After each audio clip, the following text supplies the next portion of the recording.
This is Steve Topple reporting for the Canary. We've just arrived at Parliament where disabled people against cuts are holding a demonstration. No, we understand that. We're here to talk to people about the issues of the day. But they'd like to be able to, the people who've come, some of them from a long distance, would like to be able to hear what you're going to do about standing up in Parliament about these PIP changes, because there are many people here, these changes are already affected, who've lost their mobility, who haven't got any points for managing their conditions. This is going to devastate people's lives. And we'd like to know what you're going to do as MPs about opposing this in Parliament, because this comes in on the 13th of March and it's going to have devastating consequences. And it is about time our representative members of Parliament actually stood up and be counted and actually said to the Tory MPs, enough is enough. People are dying over these cuts and we're not hearing that said enough. Can I just ask a question? Sorry, Steve Topple from the Canary. You are aware of the UN report which stated there were grave and systematic violations of disabled people's human rights in this country, yes? Yes, I certainly am, and the reason that we're here today is in order to listen to what people have got to say. I'm sad that people think that the opposition hasn't been there in the House of Commons, because believe you me, the Labour Party have been extremely thorough in this, led by Abrahams, the Shadow Secretary of State. Time and time again, you know, PIP is the centre of everything that we're actually addressing at this time. That's why we're out here today. There's a large number of Labour MPs here as well, and we're actually here to listen. You know, I would hope that some Tory MPs may actually turn out and listen to what's to be said as well. But what we want to do is make sure that we're understanding the message very clearly. We do understand the messages, and we want to get in there and be able to represent them as well. For sure. The question has to be asked though. Debbie Abrahams in the meeting in Parliament in February said she would be chairing a debate about the UN report, and she promised that would be happening. When is that debate happening? Because we still haven't heard. Well, I don't know when that's happening. So you don't know when it's happening? He promised to debate the UN Convention report. That may well be the case, but you know, I personally, I'm a single MP. I'm the Shadow Pensions Minister, and it's something that we do discuss within our team. And if these promises have been made by Debbie Abrahams, I'm sure she'll fulfil them. And you know, for the record, I will speak with Debbie about that and find out when she's going to do it. Thank you. You know, what is going on here? This is the inexplicable bit. We are supposed to be the ones who are struggling with our madness, but the system is madder than us. Debbie Abrahams, Steve Topple from the Canary. I just asked your colleague the same question I'm going to ask you as well. You promised in February that you were looking at a debate about the UN report which stipulated grave and systematic violations of disabled people's human rights. You promised this in Parliament. I was sitting there. When is this debate coming? Because we're still waiting. The application is in. Obviously it's not my decision, but it's obviously an incredibly important issue.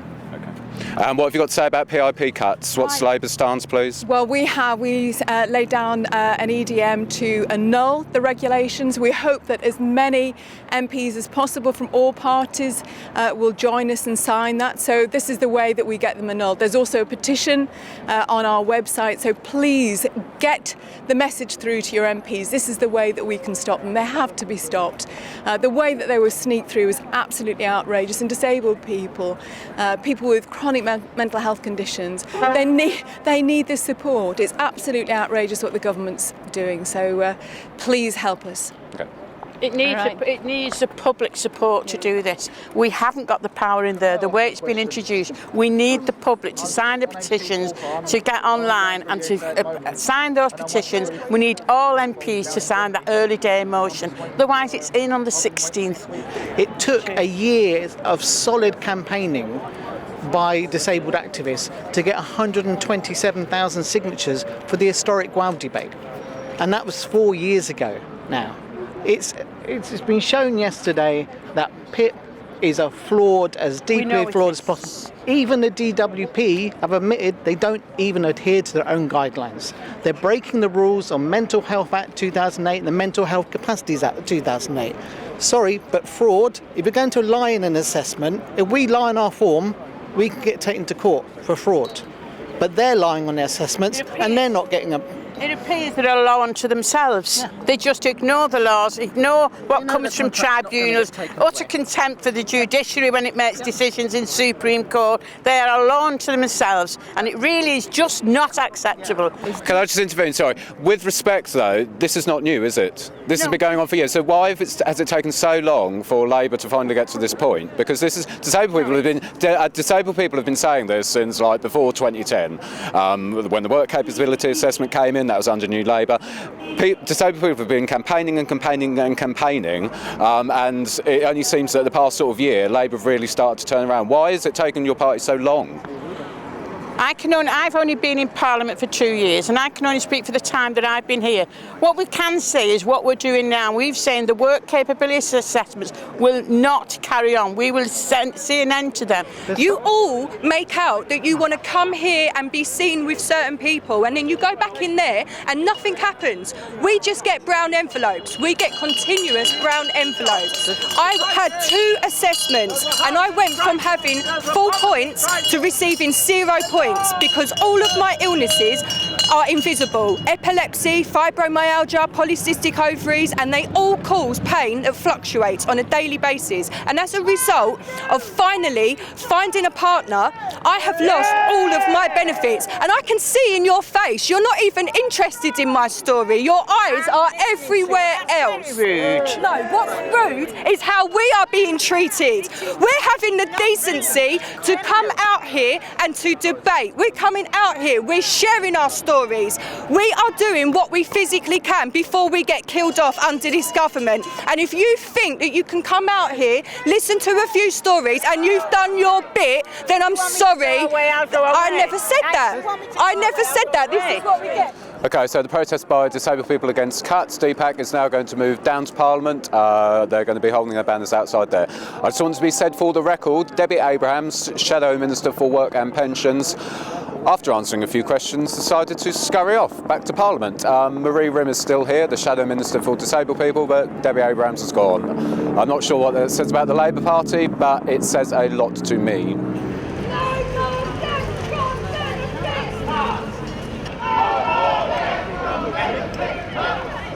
Who's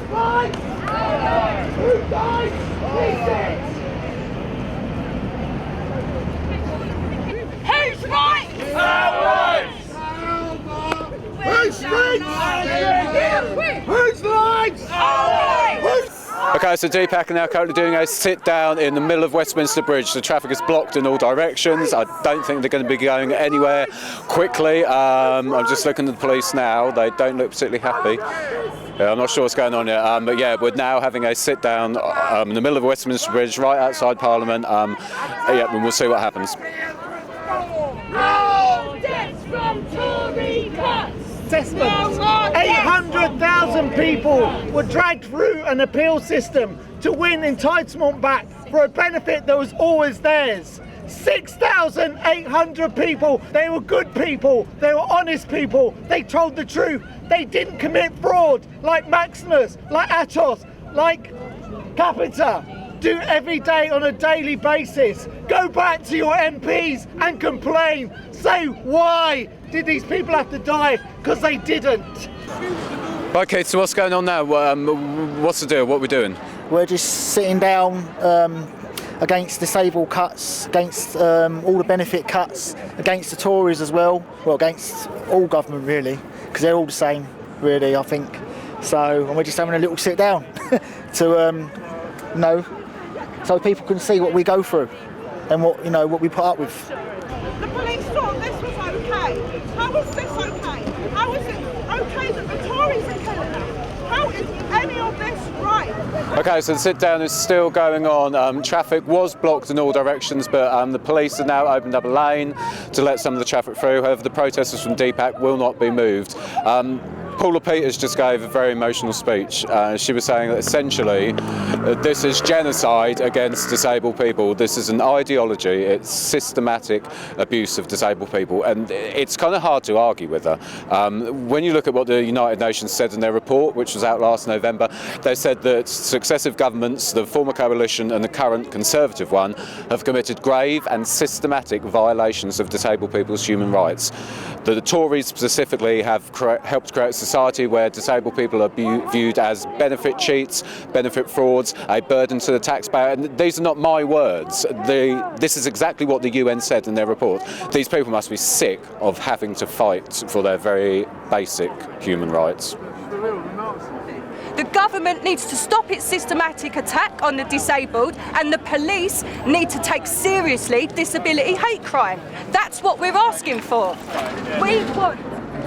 Okay, what these people from DPAC are saying is actually correct. There's a large petition going around at the minute because hate crime against disabled people and hate crime on the basis of gender is not recognised in law in the same way that hate crime against sexuality or hate crime against race is. There are discrepancies within the law. The Crown Prosecution Service say that they do view it as being on the same level. All hate crime is equal. However, the law does not actually reiterate this, and it doesn't stand in law that disabled hate crime and gender hate crime are the same as race and sexuality. Something ongoing at the minute. Okay, so the police have given them no choice but to move on now. So we're moving towards Parliament. The protest may finish there, may not finish there. There's still quite heavy police presence. There's a lot of paddy wagons, if you like, just at the back there, but we're now moving back towards Parliament, so let's go with them and let's see what happens at the other end.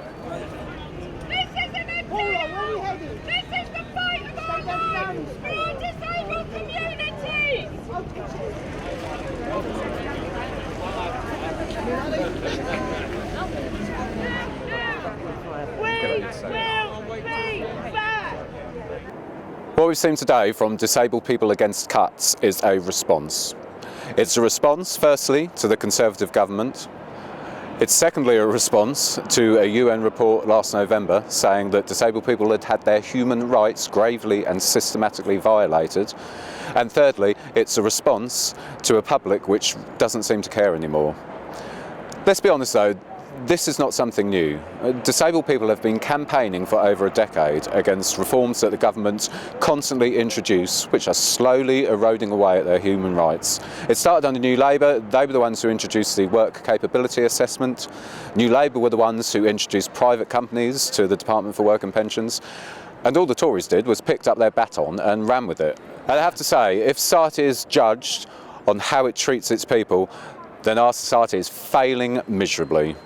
Because what we've seen today and what we see week in, week out with the treatment of disabled people is an absolute travesty and a scandal, and it has to be addressed now before more people die.